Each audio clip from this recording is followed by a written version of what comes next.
I'm Frayne. I'm the sexual health and youth worker from Belong to Youth Services. I hope you're all enjoying your complimentary tea and coffee that you had to make yourself at home.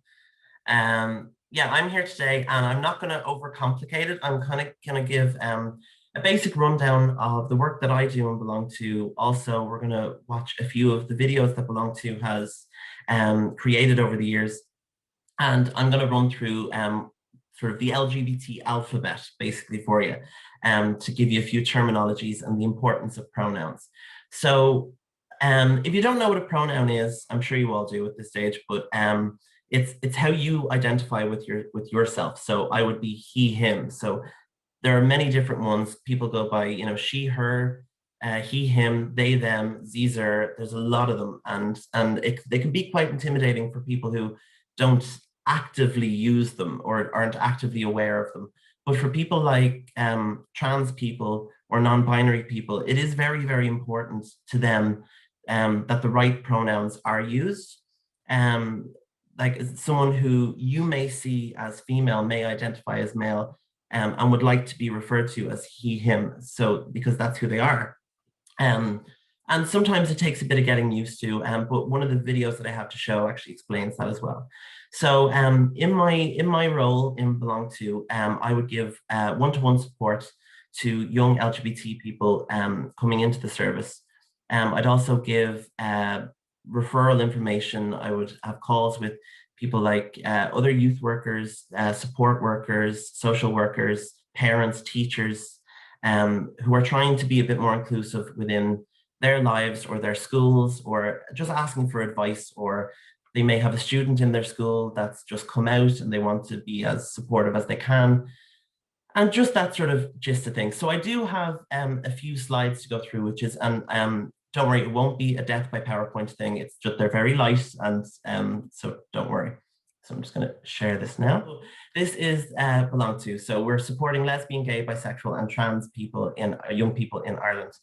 So we're the national organization supporting lesbian, gay, bisexual, transgender, and intersex, or LGBTI plus young people in Ireland. So since 2003, we have worked with LGBTI plus young people to create a world where they are equal, safe, and valued in the diversity of their identity and experiences. So our vision is to support young people, which equals to achieve through our vision, youth work, and changing attitudes.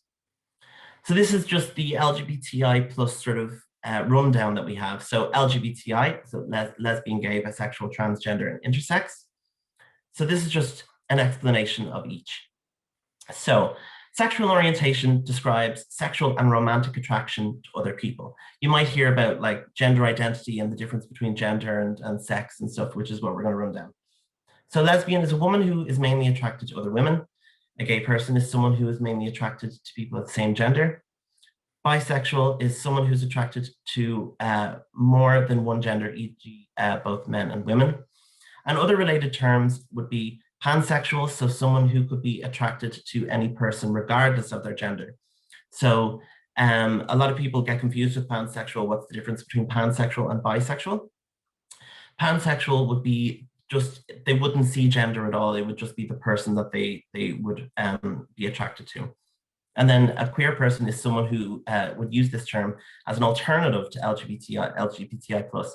So they may see identities as fluid rather than binary. So a lot of people like would just prefer to identify as queer, who would be under the banner of all. So then trans would be the gender identity part. So our deeply felt internal experience of our own gender. So transgender or trans, people whose gender identity differs from the sex they were given at birth. Trans plus includes non-binary people. So other related terms. So basically, if you don't identify as transgender, if you identify as the gender that you were assigned with at birth, then the term for that is cisgender. So for me, myself, I would be a cisgendered man because I identify with the sex I was assigned at birth. Non-binary people are people whose gender identity is not exclusively male or female. Some non-binary people use they, them pronouns.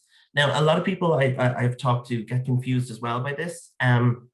But if you think about it, if you just heard someone's name, so I'm going to say, I don't know, I'll say Sean. So it's, if you're saying Sean, like Oh, have you met Sean? Oh, they work for belong to. You instinctively already use they, them pronouns to someone, it's a neutral term that people tend to use. And so for people who are non-binary, it is just to be referred to as they, them. Then the difference between gender identity and gender expression. So gender identity, as I said, are deeply felt internal experience of our own gender. But gender expression is how we show our gender. So this would be through clothing and hair and behavior. They often align, but not always. So gender identity refers to how we feel inside. Gender expression is how we present ourselves outside. And then intersex. So this describes the biological or anatomical characteristic which can be defined as male or female, or intersex, although intersex is not assigned at birth on the island of Ireland. So intersex are people who are born with variations in their sexual anatomy or their hormonal patterns, which are not seen as fitting in the typical male or female bodies. That one. If I'm going through this too fast, don't worry, we will have time to have a talk about it. So the plus part, so when you see LGBT plus, LGBTIQI plus, all this sort of stuff, that is the catch-all term for other terms, and they're changing all the time. So you could say the alphabet is expanding, but the plus would be the catch-all term for that expansion. So the key concepts of it are gender identity, biological sex, gender expression, and sexual orientation. So they all overlap in some way. So the sexual orientation part would be who you're physically and emotionally attracted to. The biological sex would be the sex assigned at birth. Gender expression is how you show yourself outwards, how you dress, how you act. And gender identity would be how you identify. So now I have just 3 very short videos. I'm going to get out of this for now. I'm going to here. So first of all, we'll start with what is transgender. Again, they're very small, but these were made by parents, young people, and volunteers that we have and belong to, and have had a great impact for sending on to anyone that works with young people or that are trying to figure out the whole LGBT spectrum, really. So here, this is just this.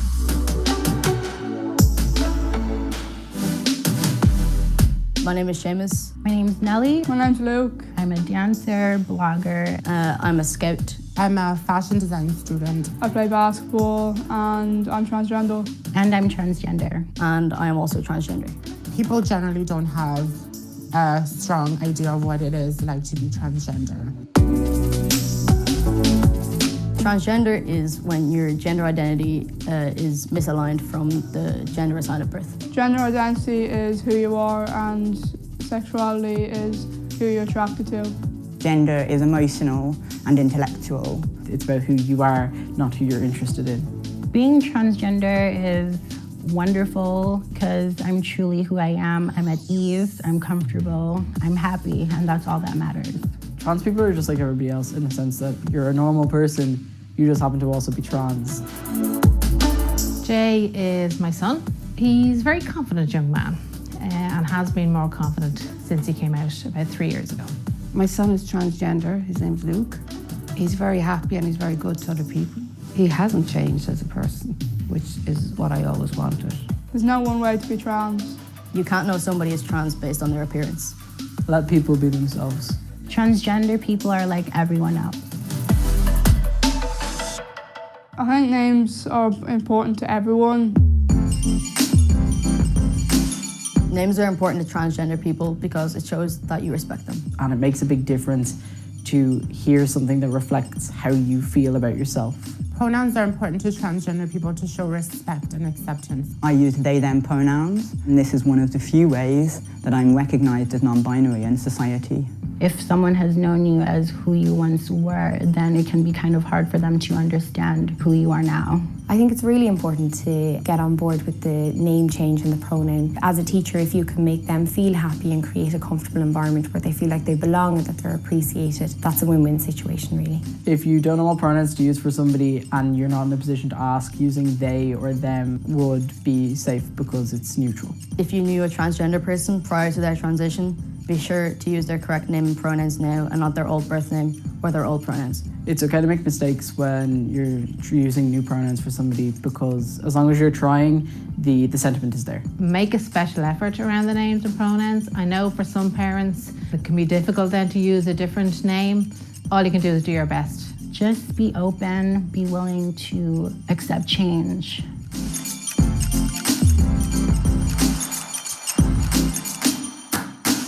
To stick up for another person's rights when they don't have to experience it themselves. Transgender people need allies because going through this is not an easy road, and they need all the support they can get to help them with this time. If you want to be a good ally, just help to stick up for trans rights and LGBT rights in general. For any parent out there that are thinking that their child may be transgender, be absolutely there for them 100%. Some days your child will be in great form, and other days they'll come home from school having dealt with transphobic remarks. So be that listening ear. You mightn't be able to solve their problems, but at least you're there to support. That's half the battle. My advice for teachers who are supporting trans students is let them know that you are a support there. They mightn't know, so things like having maybe a belong to poster in your room, that's really giving them the signal that you're there for them and that you're willing to help and lend a hand. Don't ask a trans person a question that you wouldn't feel comfortable answering. You can't know somebody is trans based on their appearance. You've probably met a trans person and you didn't know. People are the experts of their own gender. Just be loving, open, and caring, and just supportive. They are just a few of the many videos that we do have on our Belong to YouTube page. We've done a lot of campaigns. The stand-up campaign has been one of our most popular. We always go into schools in a week in November. Well, that's when the November is stand-up week, and it would be when schools really show their support for their LGBT friends and family, because it's one of those things that, and it is one of those grassroots foundations that helped us with the marriage referendum back in 2015, that you may not be LGBT yourself, but you definitely know someone, you're like your brother, your cousin, your friend, you know, the milkman's neighbor, you know, that sort of thing, that, you know, we all know someone, and to go from, to make it real for someone to say, well, this is my story. Suddenly it's no longer a statistic on the page, it's a real life experience, and that's what really comes across. So there's only one more slide that I have, which I will show to you now. Okay, so this is the gender unicorn. It's kind of an easy breakdown just for people, you know, so you can see the rainbow that thought bubble. So that would be gender identity. So it's kind of the way we sort of class it is that, you know, gender identity is up here, then the difference between sex and gender. So gender is up here, sex is down there.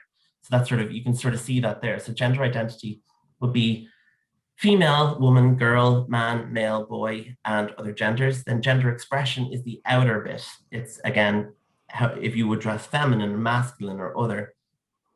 Sex assigned at birth, again, male, female, other, or intersex.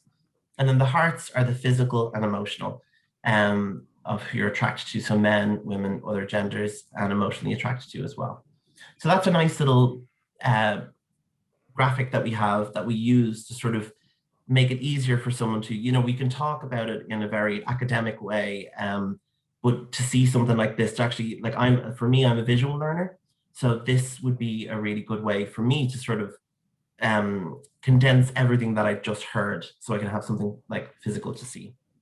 And that is that. There's a few of our links that you'll be sent as well.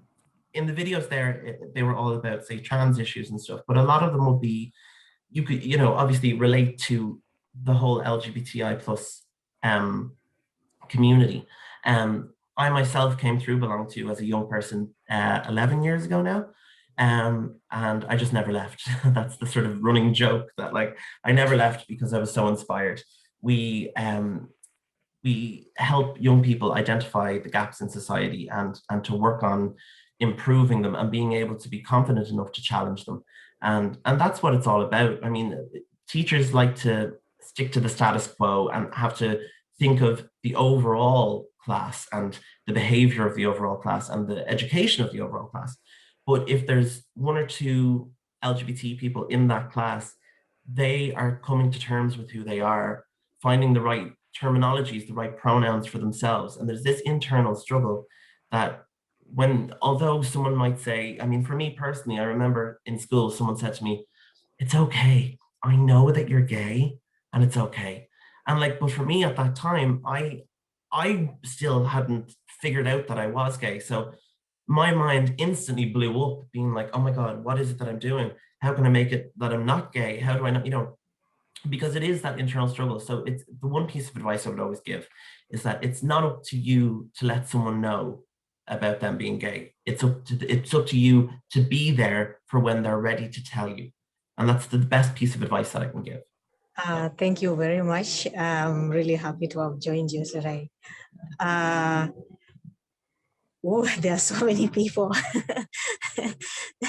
I can see everybody's like all dressed up official. It's too hot over here. It's really hot. So, so anyway, I identify as she, her. I'm Beryl Ohas. So I work with RIAIN, Rooted United LGBTIQ, and the sole purpose as to why we started all this is because a lot of people coming from, with African descent, we come from a place where we have really tight, really strict culture. And that prevents a lot of people, especially older generation, from accepting, the LGBTIQ community. So we were like, in order to talk about change, we have to start from within. And we have friends everywhere.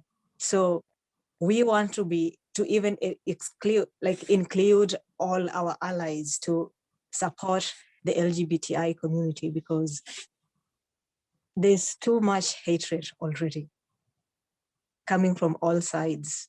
And it's not just for African descent, this is for everybody. And the thing is, to build be it an organization or a school, or for it to work, people have to team up, work together. And discriminating a person based on maybe sexual orientation is just, taking a country or a certain organization behind. Focusing on what somebody doing behind the closed doors shouldn't be like the main goal. The thing is, what skills are they bringing to the table? How are we evolving? How are we both reaching that target, that goal, that happiness? So for me, I feel like adult education is very important, because if not religion or traditions, and these are the things that were started way back from, our ancestors, passed down through our parents, our grandparents, and, the older people. We learn a lot from that. So if we provide this education, they pass, they can, if they are aware of the sexualities, determinations, they can protect, like if you're maybe walking in the road, right? And you are well aware of the LGBTI community, you can easily correct somebody. No, you can't approach somebody like that. Get to know them, the real them, their skills, their passion, things, that make them human beings, not that side that makes them different. Because in the long end, that specific that makes you unique is what makes you you. If you change it, then you are not you, you're not yourself, you're somebody else. So for me, it's really important to just enlighten the importance of embracing diversity, so that we can get ideas from different angles, merge them together and find a solution to, maintain peace and just, that togetherness.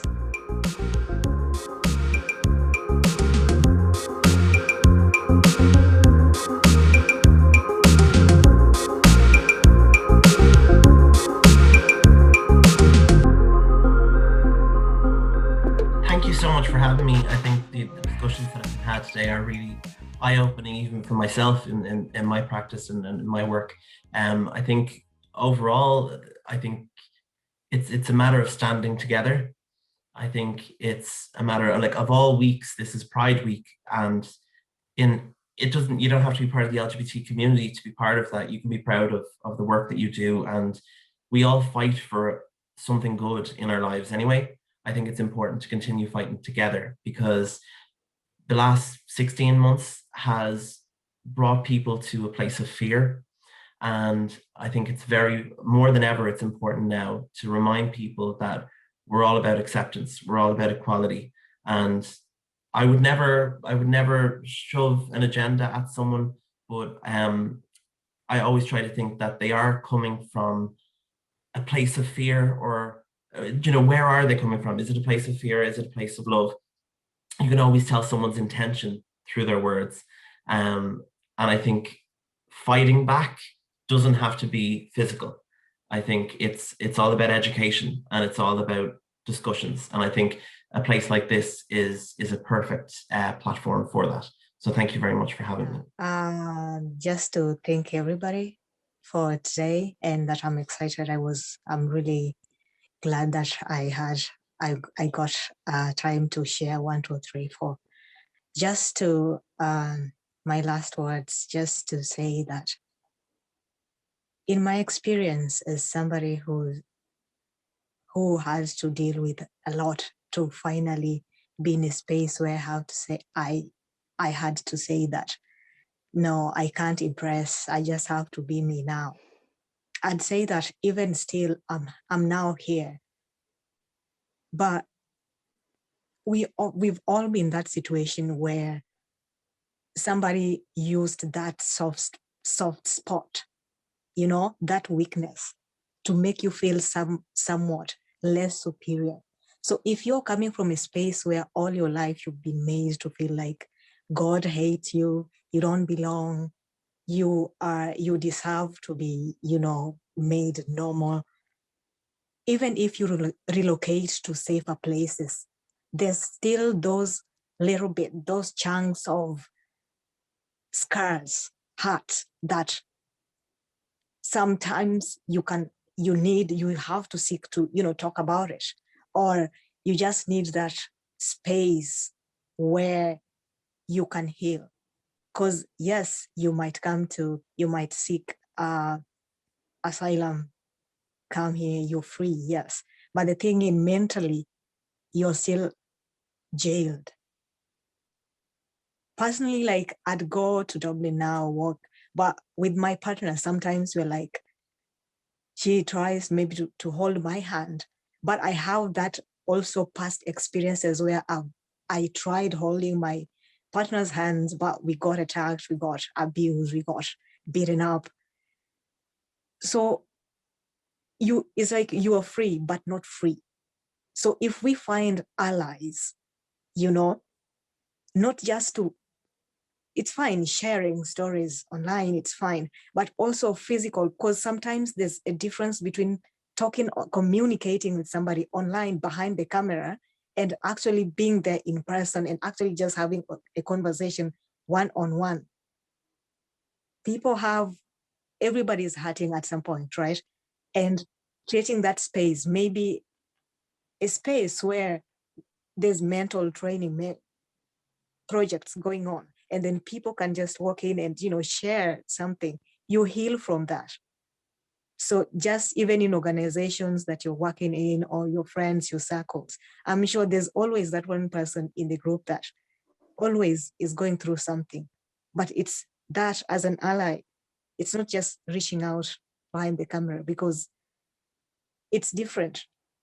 Having somebody one-on-one create that trust. It's that warm trust. You're like, this person actually made an effort because they actually want to listen to my heart, so that at least that half of the baggage will be taken off my chest, So let's keep that in mind when we go back to our organizations or hang with your friends. At least now, lockdown is at least a little bit eased. So people are out and mostly angry, depressed. Imagine being stuck 2 years with those parents, homophobic parents, all those you had to go through, or abusive parents or alcoholic parents or neighbors or, families. As we go out, let's keep in mind that there are some of us that didn't heal during this lockdown. Some of us were made worse, their mental state. So let's reach out to them. Thank you very much.